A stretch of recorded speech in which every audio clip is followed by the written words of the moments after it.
Hey, what is up, everybody? Welcome to Rats on Film, the show where a bunch of film rats talk about and rank movies. Today on the show, we're doing a little rat chat. We're running. We're getting our families out of Slumside. We're talking about The Running Man, 2025 edition. On the show with me today, I have Johnny. Hey, yo. Jordan. Hello. And I'm your host, Xander. Welcome to the show, everybody. So this is kind of a rat chat episode because we're just doing one movie. But these three rats have appeared on the show before to rank Edgar Wright movies, one of our favorite directors. And so we're going to talk about his new movie that's just come out, but also we're going to add it to our existing ranking list. Do you guys recall what our list was? Yeah, No, I you think should so. read it back. Oh, I think don't read it. I remember, so they should too. Are you, do you guys remember being happy about the list or disappointed about the list? I think I was happy. It wasn't my list, but I think I was fine with it. Yeah, I think it's an interesting thing on this podcast that we don't talk about a lot, which is that most of the time after we stop recording, somebody's like, this list sucks. Yeah. I just think people are too accepting of the list. That's my problem. It's not even that the list sucks. We just go, oh, okay, I guess that's the list. No, I think we should fight more, fight tooth and nail a little more. That's my stance on it. Well, maybe we'll fight today. I doubt it. We might. So Maybe. the rat ranking, officially, objectively in our opinion, for Edgar Wright's films. Number 1, Scott Pilgrim vs. the World. Number 2, Hot Fuzz. Number 3, Shaun of the Dead. Number 4, The World's End. Number 5, Last Night in Soho. And number 6, Baby Driver. Oh, yeah, I don't agree with that. You should have fought more for it, dude. How is Baby Driver last? Yeah, I don't agree with that either. That's crazy. What I believe happened, I didn't re-listen to the episode before we recorded this, but if I remember correctly, what happened was Jordan put Last Night in Soho high, Yeah. and you and I both put it last, but we weighted it up because she put it significantly higher. I think that might be my list. I think that might so be you- a big fat mistake. So you've won. I mean, I think I had Last Night in Soho higher initially, but I think that list reflects my opinions. Where you about put the it subject. higher than that? That's love low, that movie. That's low to you? Well, I don't know. We'll get into it later, I guess. Yeah, I'm with Johnny. I think Baby Driver's too low. I like that movie a lot, but Jordan trumped us by waiting. I mean, go listen to the episode. I don't remember exactly what happened. I like Baby Driver it was too, a it's while fine. ago. I don't remember when we recorded that. I do love Edgar Wright. He is one of my favorite directors. I was quite excited going into this one.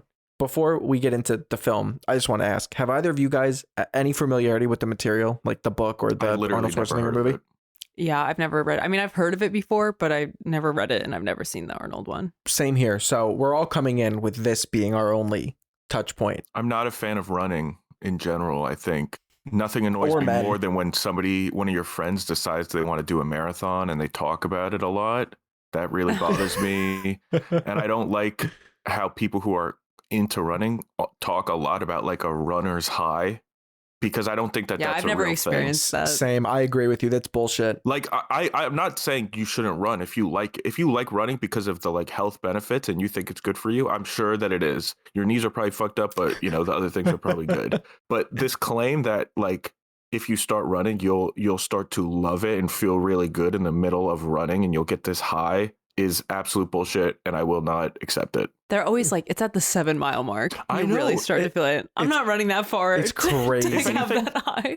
The high is maybe your body thinking it's gonna die, and you're like, it's like releasing endorphins so that you could die peacefully. It's like Maybe that's it's what like they're talking flatliners, about. right? Yeah, it's like flatliners. You want to kill yourself so that you can feel something you've never felt before. So, yeah, exactly. So I mean, so basically, what I'm trying to say is that anything with running, I probably would avoid. Maze Runner, didn't watch that shit. Cool Runnings, is that a movie? Yeah, that's a movie. Yeah, didn't watch it. Didn't even know if it was a movie. Wasn't positive about that. Forrest Gump was fucked up because you watch it and you think it's going to be about like trees and stuff. And then all of a sudden, like there's quite a lot of running in that movie. I almost turned it off. There was a lot of running in that movie. Blade Runner. Okay. Ooh, Johnny that's likes actually Blade one of my Runner. favorite movies ever. And like that, I'm a big hypocrite. And just like that. Wasn't hard. But okay. But I like blades. The blade cancels out the run. Blades are cool. Do we think Glenn Powell got a running high in this? Definitely. You think so? Yeah. Yeah.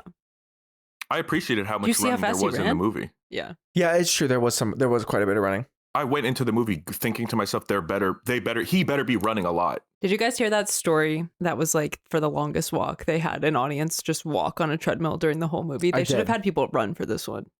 Yeah. You got to run for 30 days. You got to run for 30 days. No, the run time of the movie. Yeah. You have to run for the run time. Wow, that's nice. Yeah. And you got to wear You get money for how far you go. Yeah. See, Paramount should have hired me for marketing. Yeah, that is a good idea. So The Running Man, 2025. Coincidentally, apparently the year that the book is set in. So yeah, we're in hell. We're in a dystopian shithole. Yeah, I saw an interview between Edgar Wright and Stephen King, and Stephen King was like, in 1982, I couldn't even think about what 2025 would be. Like, it was so far out for me. I had no idea. It was like so futuristic. And he nailed it. Now we're here, yeah. So we're going to do a little thing. We're going to give a little rundown of the film, the plot, basics. No spoilers for this part. We'll probably give our basic opinions, and then we'll get into a spoiler section. So for anyone who doesn't know, in theaters now, go see it. It's a film set in dystopian United States of America, the near future, I suppose. Ben Richards is a guy. He's living in the slums of America with his wife and daughter. His daughter is very sick. They desperately need money to get her some medicine. So his last resort after being blacklisted from getting a job is to go on a game show. He gets drafted for the game show, The Running Man, which is a game where you have to live for 30 days with a group of soldiers hunting you down, trying to kill you. The longer you live, the more money you make. If you make it 30 days, you win the show. And so he goes on this show to provide for his family. He runs too. That's important to the plot. He runs. Yeah, they get a head start. And there was a part in the movie too when he's watching the other guy. Yeah, Tim. Yeah. And he's not running. He's walking and he's going, come on, it's called The Running Man. And I really appreciated that because I watch The Amazing Race a lot, and it pisses me off when they don't run. You got to be running. It's a race. It's for $1 million. Basically this is for $1 billion. And let's be real. Amazing Race should be worth more at this point. It's been $1 million for like a really long time now. Yeah, true. Inflation. They should have upped it. This is like Amazing Race meets Hunger Games. Yeah, true. So what are the general rat opinions on this movie? No spoilers for this section. I was very disappointed. This is an Edgar Wright episode? Yeah. Where was he? Yeah. I don't think the movie was bad. I liked it okay, but this in no way felt like an Edgar Wright movie to me at all. And that was disappointing. And I hold Edgar Wright movies to a very high standard because I'm such a fan of his. But I just felt like he was nowhere to be seen. I'm with Johnny that I liked the movie. Like, it's a thumbs up. I thought it was a good time. It's a fun action movie. It's not super deep. There's some, pretty basic themes going on in here, but it definitely was missing that special something, I think, that Edgar Wright has that would really like take it to the next level. Still an enjoyable time and still a movie that I think I enjoyed watching. I'm glad I saw, but not one that's going to stick with me like some of his other filmography has. It just felt like a generic action movie. And not that that's bad. I like action movies. And I thought the action was well done in it too. Like, it was shot well and it was fun. It was nothing mind-blowing, but where was the pacey editing? Where was the clever dialogue and the comedy and the visual storytelling? I just did not see it there. Yeah, I think something for me that I struggled with a lot during this movie was just not liking the main character. And I am a Glenn Powell fan, so it's not necessarily his performance, and maybe it's the subject, like maybe it's the story, the original story. I've not read it, but Ben Richards starts the movie so angry. Like, he starts at a 10 out of 10, and I just had a really hard time sympathizing with him as a human being beyond his circumstances. Like, I understand that the circumstances suck. I don't know. I had a hard time watching it and really getting into that character. That's funny because I actually liked that he was pissed off. I actually wrote that in my notes. I felt like that was one of the few novel things about the movie that we don't often have a main character that's just like fucking pissed the whole time. And that worked for me. I think the thing for me, it's not even necessarily that he was mad. It was that there was no change over time. I agree with that. Well, we should get into spoilers then. Okay, yeah, we can go into spoilers. So our rat opinions, I say thumbs up, but it's a thumbs not up a favorite. It's like a thumbs neutral, toward up for me, but like in between neutral. Definitely not a movie I'm mad I saw, and it's a well-made movie, and I would watch it again, but it's not a thumbs up forever for me. Yeah, totally fair. When we're talking about Edgar Wright movies and the high bar he has, it was not up to that for me. All right, spoiler alert. If you've not seen the film, we're going to be talking full spoilers at this point. So skip to the end if you want to see what the ranking is. To the part that Jordan was just talking about, I do agree with that. I have that in my notes that his character does not undergo any emotional arc at all. And that was 100%. A problem. Yeah, it's interesting because, there's no escalation, really. The stakes are set up, and it's a good setup, I think, of, okay, you're on a game show, you're being hunted, you've got 30 days to survive by any means. And I feel like that gives you such a wide range of things to play with. And I didn't feel like they built upon it as it went. It kind of just felt the same the whole time. He goes to a new spot, he meets some new people, the bad guys catch up with him, he barely by the skin of his teeth gets away, and like rinse and repeat. But the thing that was so frustrating is like he meets those new people, but those new people don't change his opinion. No. Like they give him more information, but he's already aware that the world is corrupt and it sucks. Like, right. And I think that's something that you need in like a dystopian story like that, is like you need someone to be the vehicle through your story who doesn't know how bad it is. And it's so much worse than they thought. And I just like didn't see that with the Ben character. Like, I understand he didn't know that the power plants were giving kids cancer. Sure. Like, he learns new information that also sucks. But he's already so fed up with the way things are that like he doesn't really even get angrier. I mean, he starts the movie saying, I'm going to burn this building to the ground. Yeah, I'm going to bash your head in. Yeah, like I hate the network. It's the worst thing ever. Yeah, I do agree with that is a big downfall of the movie. Because also all the messaging on this movie is way, way, way too on the nose.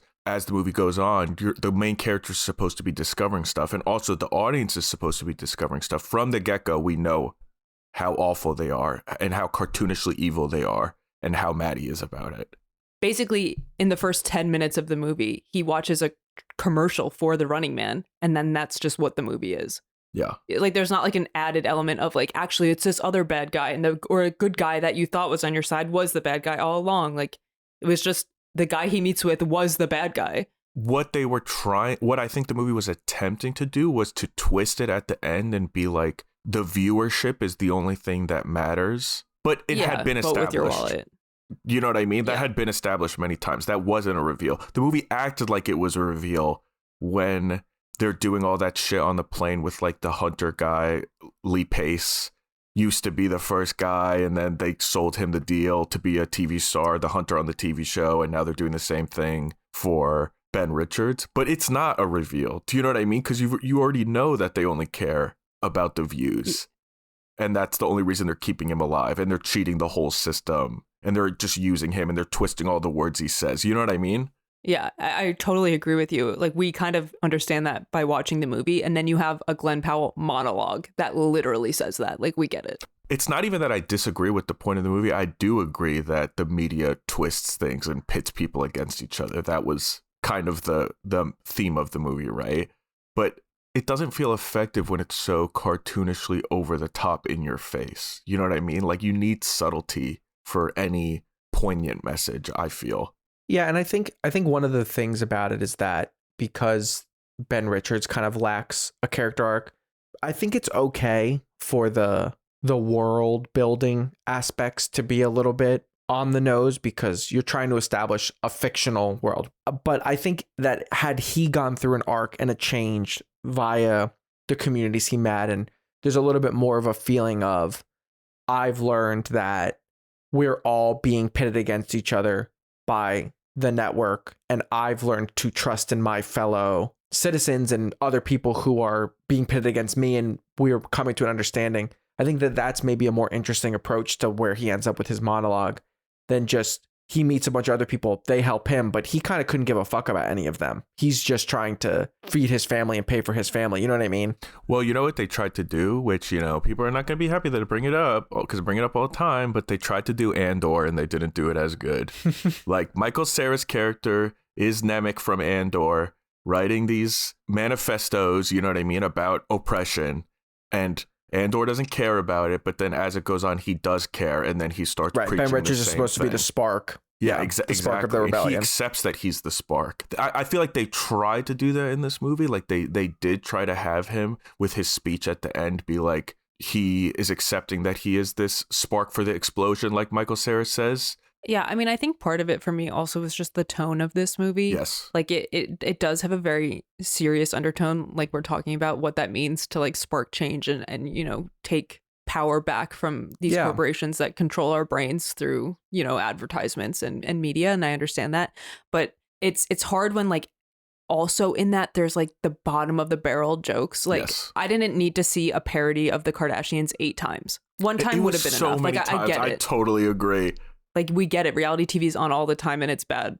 Just like really again on the nose and like not worth the laugh for me. Like I you kind of chuckle the first time and then after that I did not laugh. Like it did not make me laugh. What you're talking about, Jordan, is the thing about it that I feel as well, is that when you don't take the world seriously, because I don't, you don't take the message of rebellion that seriously. Do you know what I mean? You have Ben Richards, who is so jaded when the movie starts. There's a potential to see like a slow progression of him realizing that individuals can affect change in the world, even though it feels insurmountable, even though it feels like these forces are so oppressive. But it almost just feels like the entire movie, he's just the same until the very end. When he realizes his family dies, he completely loses it. And then he goes, well, I guess I'm going to die anyway. I might as well say something. You know what I mean? There's not that like gradual shift towards the message, which I actually think is a good message. And I like that for the film.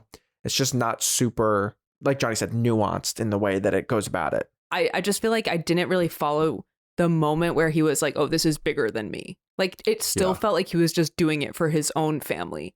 And I feel like that's also an important distinction in a lot of these like big dystopian movies, is that at a certain point, your main character has to be like, no, like this sacrifice is not even about me and my family and friends. This is about the world.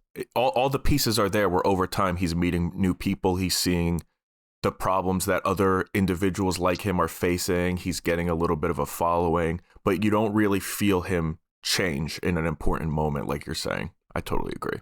Hey, watch Andor. That's all I'm saying. I'll say it every podcast. I'll say it every episode. You guys can't stop me.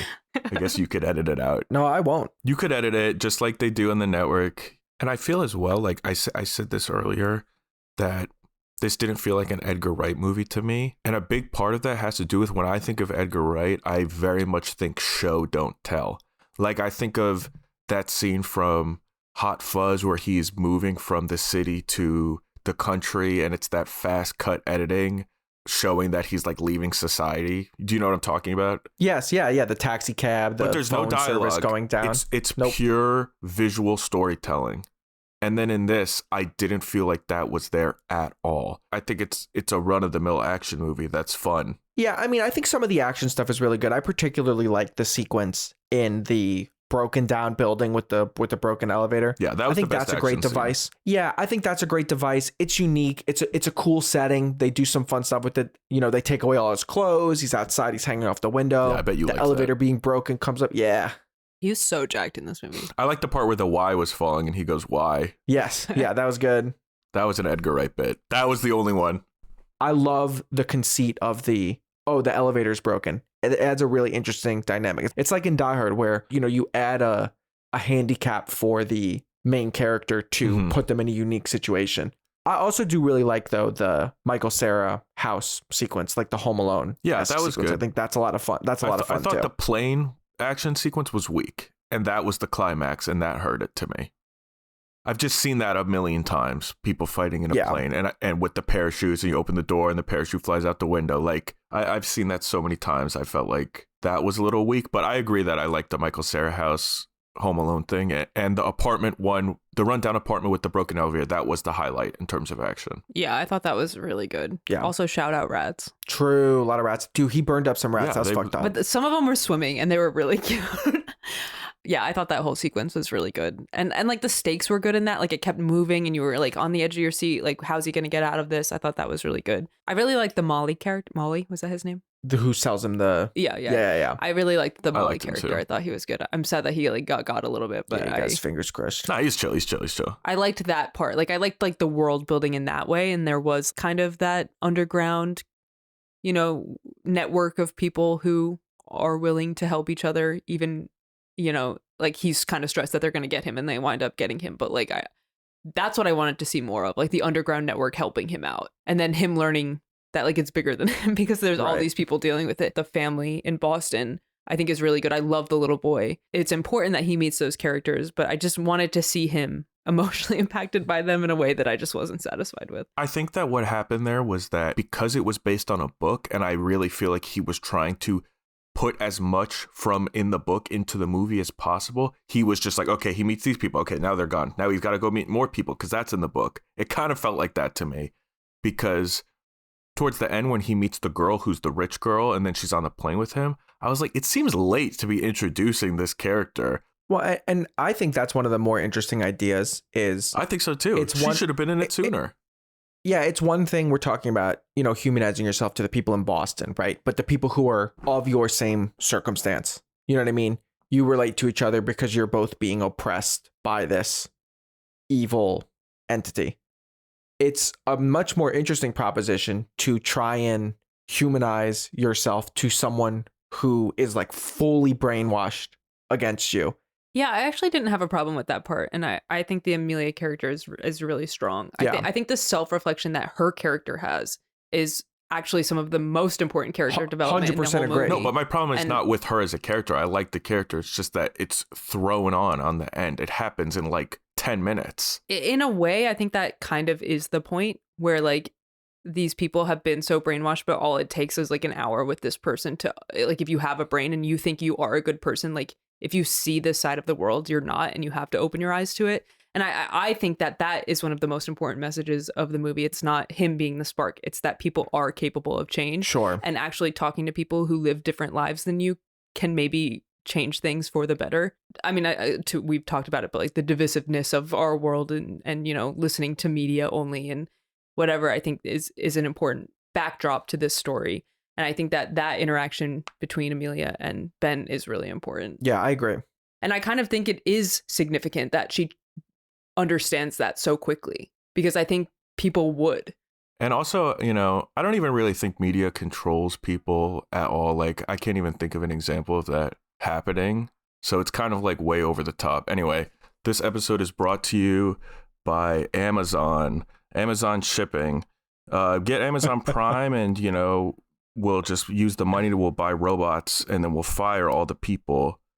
And then, just try that, I guess. Anyway, back to the podcast. That point is actually something that I had a problem with in the movie where like they make a point of the stupid like cereal ad during the show, and like the Kardashians thing, obviously. But then there were so many moments of product placement, actual product placement in this movie. I thought that too. I just thought it was such a weird decision. Yeah, it was very weird. I think Michael Cera was really good. Yeah, he gives a great him. Performance. You like to see them back together. Yeah, I was about to say, it's nice to see him back with Edgar Wright. He's like fully crazy in this, and I kind of liked that. Yeah, I like the part where he's like presses the button to get the cops to come so he could get the revenge. He's got a very small side plot going on, but I think it works. How did you guys feel about the main villain? It's over the top. I kind of like the performance from Josh Brolin. I think, very hateable. I don't necessarily have a problem with it being over the top or on the nose if there was more under the surface of all of these things, right? His performance didn't bother me or anything. It was more just like, as we've said before, like the tone of the world and how it related to the on the nose message. Him being, I think that's totally fair. Crazy. If it being a crazy game show wouldn't be as bad if there was more nuance in the messaging. An example of a movie that I was thinking about that I thought did a better job at a similar message was Nope by Jordan Peele, because that is a movie that it takes itself more seriously, and it has comedy and it has sci-fi and it has all of these elements, right? But the message is still about spectacle and the spectacle of violence and how entertainment industry uses violence against people and animals to get people to look, and we all look and we don't stop looking away. But there was so much subtlety and subtext to that movie. Yeah, I think Nope's a good shout for a similar messaging, but done a lot movie. More expertly, in my opinion. Do you guys want to rank The Running Man? Yeah, I mean, now I'm confused because I feel like our list is wrong. So that makes it difficult. I rewatched Last Night in Soho today because I was thinking I need to watch that one so that I could accurately put one above the other. Because I thought Last Night in Soho was at the bottom. And now that Baby Driver's at the bottom, that fucks it all up because Baby Driver's way better than this movie. Jordan's just grinning at me. I just rewatched it today, and I think I liked it less Last Night in Soho than the last time I watched it. I think I agree with your statement that Baby Driver is better than The Running Man, but I also probably disagree with what you're thinking and think that Last Night in Soho is also better than The Running Man. I think Last Night in Soho has the exact same issues that this movie has, where it is trying to make these real life social statements, and it's doing so sloppily and so on the nose that it just butchers it. Yeah, it's like a cookie that has too many ingredients, but it's still half baked. Yeah. Like the thing about Baby Driver is Baby Driver isn't making a social statement to the world. It's just literally a chocolate chip just cookie. Yeah, it's a fun movie and it's a fun action movie to music, and that's all that it is. And that makes it a better movie because all the effort was put on the action scenes and the pacey, fun editing and the cool music aspects. Like that movie, every shot was thought through, right? Yeah, I think that Last Night in Soho is higher highs, lower lows than The Running Man. I think The Running Man is pretty consistent throughout. You know, it's got a decent premise to start off with, and then it kind of just hits like a decent level of action adventure and just runs through to the end. It was very compelling and it was a very easy watch. I never found myself bored. I never found myself being like, ugh, can this be over? Upon reflection, when I'm done with it, it's like, yeah, maybe there's like a little bit of a layer missing underneath, but it kind of goes through. Last Night in Soho starts out and I'm so interested and intrigued. And I agree with Johnny that it falls off for me in the final act. But I think it does have those higher highs where some of the questions that it asks you, I think are pretty compelling, but the answers that the movie offers for them are pretty disappointing. Yeah, I mean, I've said it before on the podcast and I'll say it again because it's true for me. I just love character movies. I'm always more focused on characters. I don't love action movies, so that's just my taste. Mm-hmm. But I think for Last Night in Soho, the main character meets a character that changes her life. I don't think any character in The Running Man other than Amelia changes over the course of the movie. Sure. Bobby T is the same from beginning to end. He just quits his job. All the villains just die. They don't change. None of them say, oh shit, I did something wrong. Right. And I need to repent for the things that I've done. And all the characters who are in the underground network knew that things were messed up and they don't change. They just are like, oh, we should get more people to help us. So in my mind, that's the difference. And like that's just so important to me as a viewer. Like I totally understand people have different tastes and watch movies for different reasons. But that's why this one will fall flat for me, just because those are the things that I like out of movies. I think they both have pros and cons between those two movies. Like I think Last Night in Soho shoots for something higher. I think in this one, when I said I couldn't feel Edgar Wright at all, I can feel Edgar Wright in Last Night in Soho. There's a lot of creative ideas and creative filmmaking with all the mirror and dream sequences that is very cool. It's the same thing where the messaging is just so muddy. Yeah, I kind of feel like Last Night in Soho tries to do too much and this one tries to do too little. So where are you guys putting The Running Man? It's last for me. I'm sorry. Yeah, just because of our list, I would also put it last. Yeah, same. I can't put it above Baby Driver. I would put it above Last Night in Soho because it's a stupid action movie and you could just watch it and enjoy it for the action. Yeah, I didn't rewatch Soho today, so I'd have to rewatch them. I kind of feel very similarly about them, where neither of them quite hit for me, but I definitely like Baby Driver more than it. So based on the rat list, I'm going last. Unanimous rat opinion. Yeah, I mean, I definitely did not hate this movie. I feel like I've been down on it, but I'm just hypercritical. To Johnny's point, I'm a big fan of Edgar Wright. I feel like I was just let down. Yeah. Maybe I need to see it again now that my expectations can be met. You know what I mean? Because I feel like sometimes just being disappointed colors something in a way that makes you more down on it. So maybe if I watch it again with proper expectations, I can enjoy it more. I also think the beauty of like thinking critically about art and talking about art in the way that we are is like, we're not talking about it to put it down. We're talking about it just like to socialize with the media and like have a conversation with how the art affected us. And I just think that's an important element in anything. And I think sometimes a filmmaker adapting a book is that for the filmmaker, right? Sure. They're conversing with themselves through the media that impacted them in some way. And then us as the audience, we can do the same thing with their media. And you can talk about anything external, internal. Yeah. It's just your opinion. And that's what I love about movies, and that's why I want to watch more. And like, and all art that has ever been made in the history of the entire world is in conversation with other art. Like in order to fully appreciate any art, you have to understand all the things that came before. I mean, you don't have to understand, but like there is further understanding to be had by understanding what came before it. Yeah, totally. Well, there's context for everything. There's preconceived notions for anything. I mean, we all said this. We're all huge Edgar Wright fans. One of my favorite filmmakers of all time. It does color how I go into his movies because my expectations are set very high. Rats don't like running, and they don't like reading, and they don't like man. And so, yeah, just singular. And so, book about Running Man, nuh-uh. Bottom of list. Bottom of the list. Sorry, Edgar. Sorry. See you next time, I guess. Hey, I mean, one of them has to be bottom of the list. Yeah, go see movies in theaters, support movies regardless of whether or not we put them at the top of the list or at the bottom of the list. Yeah, hey, listen, don't let us network you. You know what I mean? Make your own opinions about the movie. Go watch it and let us know what you think about it. Yeah, would love to hear what you have to say. And honestly, sometimes when I talk to my friends or other people who have seen movies, sometimes my opinions change upon rewatch. So yeah, you should rewatch Last Night in Soho. Maybe your opinion would change. Maybe it will. All right, the Rats on Film updated list for Edgar Wright, objectively in our opinion, starting from the bottom. The Running Man, Baby Driver, Last Night in Soho, The World's End, Shaun of the Dead, Hot Fuzz, and The Reigning Big Cheese, Scott Pilgrim versus the World. Cool. Thanks for listening to Rats on Film. Tell a friend about the show where a bunch of little rats talk about and rank movies. Follow us wherever you get your podcasts, Spotify, YouTube, Apple Podcasts. Rate us 5 stars, like, subscribe, whatever. And let us know what your favorite Edgar Wright movie is. Let us know what you thought of The Running Man. We will be back in a couple weeks to talk about and rank some more movies. Hey, stop filming me. Bye, shit eaters.